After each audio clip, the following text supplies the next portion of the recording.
Hello po, ang hepatitis C ay isang impeksyon na pangunahing nakakaapekto sa atay.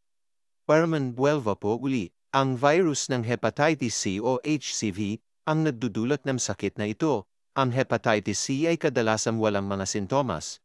Ngunit ang matagal at pabalik-balik na impeksyon ay maaaring humantong sa pagkakagalos ng atay, at pagkatapos ng maraming taon ay maaaring humantong sa cirrhosis.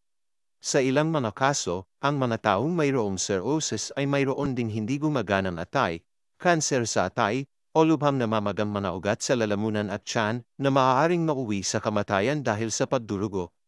Una, micrograpong elektron ng virus ng hepatitis C na dinalisay mula sa paglilinang ng selula.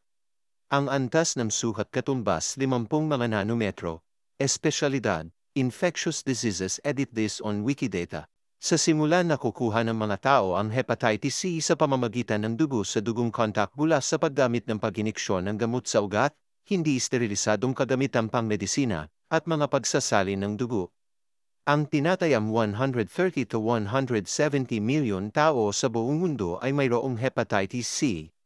Sinimulang imbestigahan ng mga siyentipiko ang HCV noong panahon ng 1970, at pinatunayan na ito ay umiiral noong 1989. Pangalawa, ito ay hindi napatunayan na nagdudulot ng sakit sa ibang mga hayop.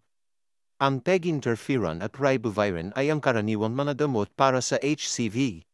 Nasa pagitan ng 50 to 80% ng mga taong ginamo ay gumaling. Ang mga taong nagkaroon ng cirrhosis o kanser sa atay ay maaaring mangailangan ng pagpapalit ng atay, ngunit ang virus ay kadalasan bumabalik pagkatapos ng pagpapalit. Ingat po palagi. God bless po.